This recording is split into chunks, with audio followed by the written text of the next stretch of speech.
নমস্কার বন্ধুরা, আমার চ্যানেলে আমি আপনাদেরকে স্বাগত জানাই। হাঁটু ব্যথা, কোমরে ব্যথা, মোচের ব্যথা বা যে কোনো ধরনের জয়েন্টের ব্যথা কম বেশি এখন অনেকেরই কিন্তু রয়েছে। তবে এই ধরনের ব্যথার প্রবণতা শুধুমাত্র যে বয়স্কদের ক্ষেত্রেই দেখা যায় তা কিন্তু নয়, কম বয়সদের ক্ষেত্রেও কিন্তু এখন এই ধরনের ব্যথার প্রবণতা রয়েছে। যার কারণে আমরা কিন্তু অনেকেই পেন কিলার খেয়ে থাকি বা নানা ধরনের ওষুধ বা তেলের ব্যবহার করে থাকি।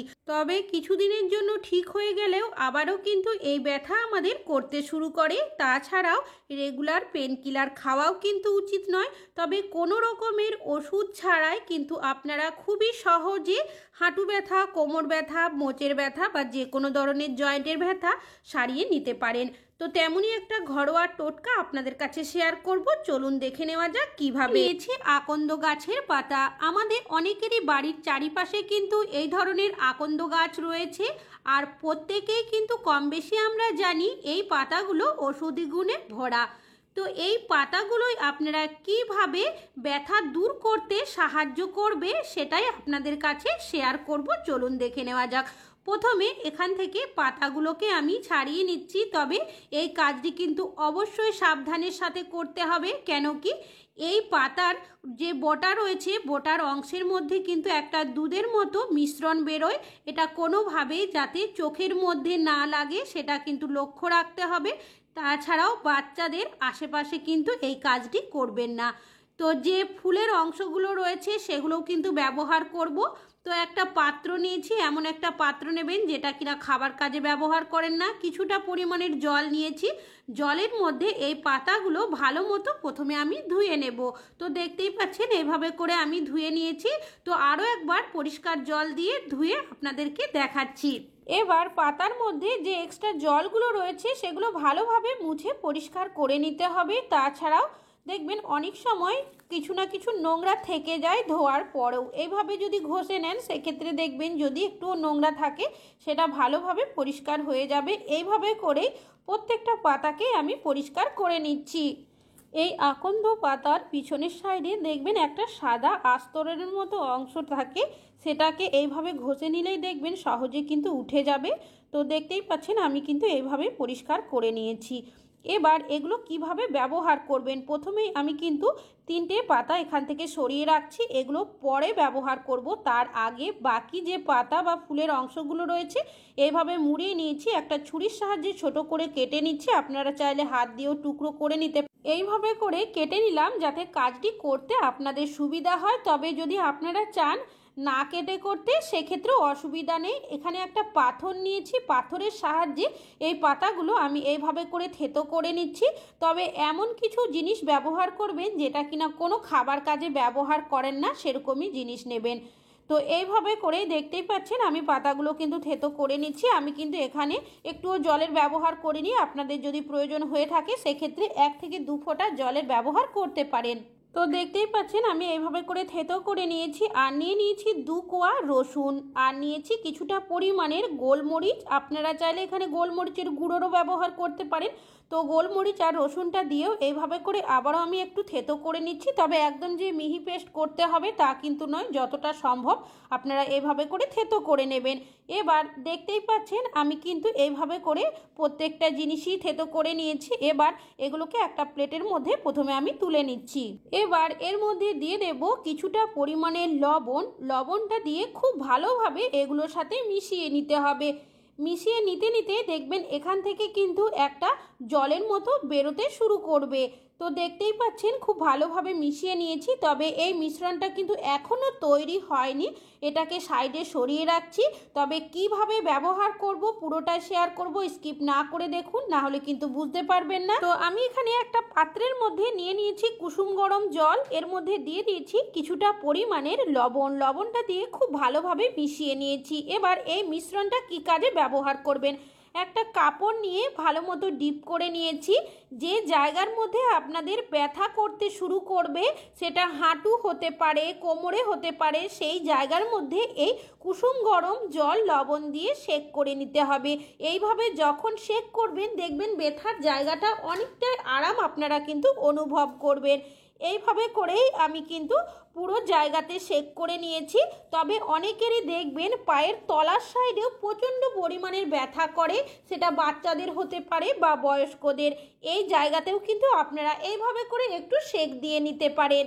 এবার আমি এখানে নিয়েছি একটা পাত্র। এবার এর মধ্যে দিয়ে দিচ্ছি 3 চামচ পরিমাণের সর্ষের তেল।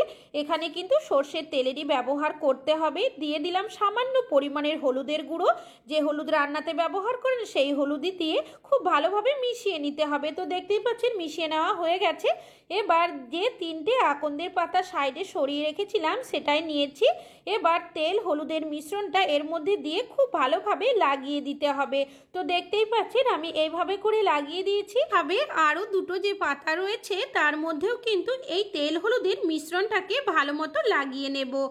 এবার এগুলো আপনারা কিভাবে ব্যবহার করবেন সেটা আপনাদের কাছে পরে শেয়ার করছি। বাকি যে তেল হলুদের মিশ্রণটা রয়েছে তার মধ্যে কি করব, আগে থেকে যে মিশ্রণটা তৈরি করে রেখেছিলাম সেটা এর মধ্যে দিয়ে দেব। তারপর চামচের সাহায্যে খুব ভালোভাবে মিশিয়ে নিতে হবে। দেখতেই পাচ্ছেন খুব ভালোভাবে কিন্তু এটাকে মিশিয়ে নিয়েছি। এবার এই মিশ্রণটাকে আমি গ্যাসের মধ্যে বসিয়ে গরম করে নেব। তো গ্যাসের ফ্লেমটাকে একদম লোতে রেখে আমি কিছু সেকেন্ড এটাকে ভালো মতো গরম করে নিয়েছি, যাতে করে সব উপকরণগুলো খুব ভালোভাবে মিশে যায়। এবার এটাকে সাইডে সরিয়ে রেখেছি আর নিয়ে নিয়েছি এখানে আমি একটা তাওয়া। রুটি করার যে তাওয়া হয় সেটাই নিয়েছি। এবার উল্টো করে নিয়েছি তাওয়াটাকে। যে আকন্দের পাতার মধ্যে তেল হলুদের মিশ্রণটা দিয়ে রেখেছিলাম সেটাকে এইভাবে করে উল্টো করে দিয়ে রেখে দিতে হবে কিছু সেকেন্ডের জন্য। তবে গ্যাসের ফ্লেমটাকে লোতে রেখে এই কাজটি করবেন। এইভাবে যখন কিছু সেকেন্ড রাখা হয়ে যাবে তখন কি করবেন, প্লেটের মধ্যে এগুলোকে তুলে নেবেন। পাচ্ছেন বন্ধুরা, দুটো উপকরণই কিন্তু আমার এখন তৈরি হয়ে গেছে আর কুসুম গরম অবস্থায় কিন্তু দুটোই রয়েছে। এবার কুসুম গরম অবস্থাতেই কিন্তু আমাদের এই কাজটি করতে হবে। আপনাদের যে জায়গার মধ্যে ব্যথা করবে, তবে তুলনামূলক যাদের ব্যথাটা কম থাকবে তারা এই তেলটাকে এইভাবে করে দিয়ে একটু মালিশ করে নেবেন। যে জায়গার মধ্যে আপনাদের ব্যথা করবে, সেটা জয়েন্টে হতে পারে বা মোচের ব্যথা হতে পারে। এইভাবে আপনারা যখন তেলটা দিয়ে মালিশ করে নেবেন, তারপর যে আকন্দের পাতাটা গরম করে রেখেছিলাম সেটা এইভাবে দিয়ে রাখবেন। সপ্তাহে 2 দিন করুন, তাহলে কিন্তু আপনারা নিজেরাই বুঝতে পারবেন যে ব্যথাটা আপনাদের কতটা কম হয়েছে। অনেকেরই দেখবেন জয়েন্টে হতে পারে বা মোচের ব্যথা প্রচণ্ড পরিমাণের ব্যথা করতে থাকে। সেক্ষেত্রে কি করবেন, যে মিশ্রণটা বানিয়ে রেখেছিলাম সেটা আপনারা এভাবে করে দিয়ে হাত দিয়ে একটু ভালোভাবে লাগিয়ে নেবেন। তারপর যে আকন্দের পাতাটা গরম করে রেখেছিলাম সেটা আপনারা কি করবেন, এর ওপরে এইভাবে করে দিয়ে রাখবেন, যাতে করে মিশ্রণটা বা আকন্দের পাতাটা খুলে না যায়। সেক্ষেত্রে আপনারা কি করবেন, একটা সুতোর ব্যবহার করবেন। সুতো দিয়ে এইভাবে করে ভালো করে পেঁচিয়ে দেবেন। যাদের অতিরিক্ত ব্যথা রয়েছে তারা এই কাজটি করুন, তবে সারা রাত এইভাবে রাখার কিন্তু প্রয়োজন নেই। রাত্রে আপনারা শোয়ার আগে এইভাবে করে 20 থেকে 30 মিনিট করবেন। তারপর আপনারা যদি চান সুতো দিয়ে বেঁধে না রাখতে, সেক্ষেত্রে মোটা ধরনের একটা কাপড় দিয়ে এইভাবে করে পেঁচিয়ে দেবেন। আর এইভাবে রাখার পর আপনারা কি করবেন, যে তাওয়াটা আমি গরম করেছিলাম এর আগে সেটাকে আরও একবার গরম করে নিয়েছি। এবার একটা কাপড় এইভাবে করে দিয়ে আপনারা সেই জায়গার মধ্যে ভালো করে একটু সেক করে নেবেন। সেক করবেন, ভেতরের যে মিশ্রণ বা পাতাটা দেওয়া রয়েছে আকন্দে সেটা অনেকক্ষণ পর্যন্ত গরম থাকবে। আর তখন কিন্তু আপনারা ব্যথার জায়গাটায় অনেকটাই আরাম অনুভব করবেন। তাছাড়াও এইভাবে যদি কাজটি করেন আপনাদের ব্যথা দেখবেন খুব সহজেই কিন্তু চলে যাবে। এইভাবে আপনারা অন্তত সপ্তাহে 2 দিন করুন, তাহলেই কিন্তু আপনারা ফলটা নিজেরাই বুঝতে পারবেন। তাছাড়াও অনেকেরই দেখবেন পায়ের তলার সাইডেও প্রচণ্ড ব্যথা করে। তাছাড়াও যেহেতু শীতের সময় বাচ্চাদের অনেক সময় ঠান্ডা লেগে যায়, এইভাবে মিশ্রণটা দেওয়ার পর একটা আকন্দের পাতা দিয়ে দেবেন। তবে মিশ্রণটা আর পাতাটা কিন্তু কুসুম গরম অবস্থাতেই দিতে হবে, তো যাতে খুলে না যায়। এইভাবে করে আবারও আমি একটা সুতোর সাহায্যে ভালো মতো পেঁচিয়ে দিচ্ছি। এবার আপনারা চাইলে এখানেও কিন্তু একটা কাপড় দিয়ে পেঁচিয়ে দিতে পারেন, তবে আমি কিন্তু এখানে সুতো দিয়ে এইভাবে পেঁচিয়ে দিলাম। এইভাবে করে আপনারা 20 থেকে 30 মিনিট রাখুন, তাহলে আপনারা কিন্তু একবার ব্যবহার করার পরেই রেজাল্ট নিজেরাই বুঝতে পারবেন। 30 মিনিট পর যে কাপড়টা দিয়ে পেঁচিয়ে রেখেছিলাম সেটাকে প্রথমে এখান থেকে খুলে নেব, তারপর যে সুতোটা বেঁধেছিলাম সেটাও এখান থেকে খুলে নেব। এবার আকন্দের পাতাটাকে সরিয়ে যে মিশ্রণটা দিয়ে রেখেছিলাম সেটা এইভাবে করে আমি মুছে নিচ্ছি। তারপর এই কাপড়টা দিয়ে একটু এইভাবে হালকাভাবে মুছে পরিষ্কার করে নেব। এবার একটা পাত্রের মধ্যে নিয়ে নিয়েছি আমি বেশ কিছুটা পরিমাণের কুসুম গরম জল, আর জলটাতে কিন্তু লবণ দেওয়া রয়েছে। এইভাবে করে আমি আবারও একটু সেঁক করে নেব। এইভাবে কাজটি করলেই দেখবেন আপনাদের ব্যথা কিন্তু আপনারা নিজেরাই বুঝতে পারবেন কতটা কম হয়েছে। আশা করছি টিপসটা কাজে আসবে। আজকে এখানেই শেষ করছি।